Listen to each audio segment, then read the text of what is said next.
बात करेंगे हरियाणा की। हरियाणा में शिक्षा के क्षेत्र को नई दिशा देने के लिए नायब सरकार लगातार बड़े कदम उठा रही है और इसी के तहत सरकार ने राज्य के 4 सरकारी पॉलिटेक्निक संस्थानों में उत्कृष्टता केंद्र स्थापित किया है। इस रिपोर्ट में देखिए।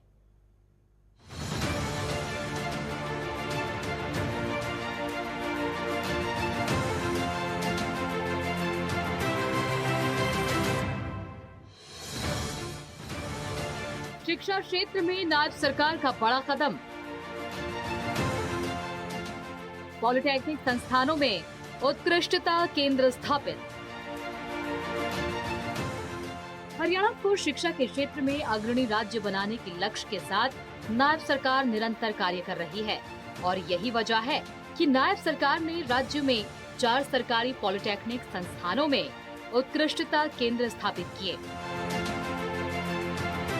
यहाँ विज्ञान और तकनीक जो इस भूमि से दिया गया है वो आज भी दुनिया का कोई देश आज तक उस दिशा में नहीं पहुंच पाया है।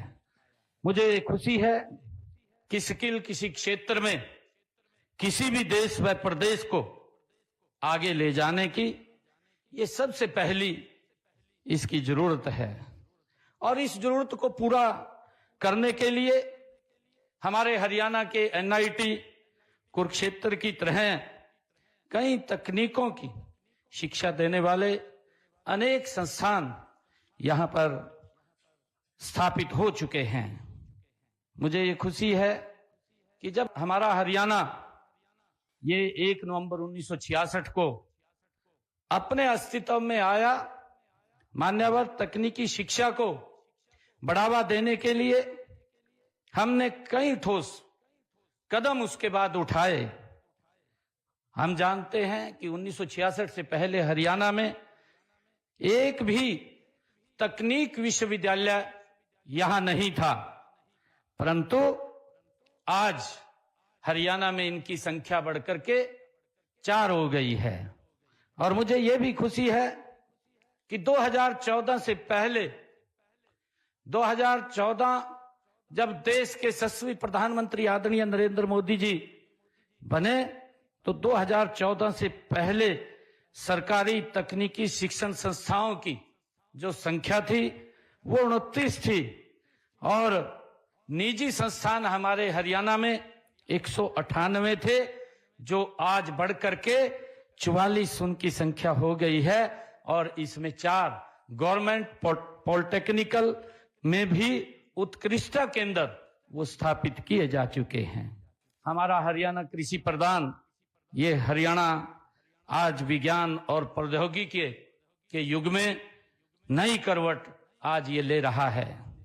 नई प्रौद्योगिकी के विकास और प्रसार में हमारा एनआईटी जैसा ये कुरुक्षेत्र जैसे संस्थान में हमें निरंतर इस विकास और प्रसार में इसका सहयोग मिल रहा है।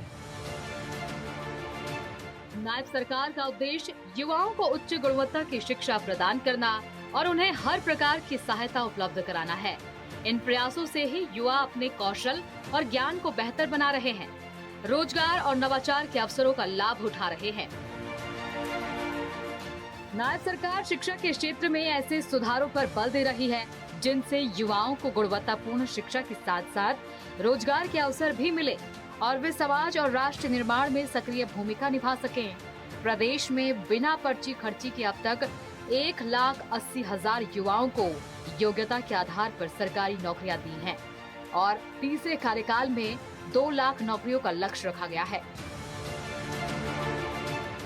इसके साथ ही कनाडा के राजदूत क्रिस्टोफर कूटर ने मुख्यमंत्री नायब सिंह सैनी से संत कबीर कुटीर में महत्वपूर्ण बैठक की।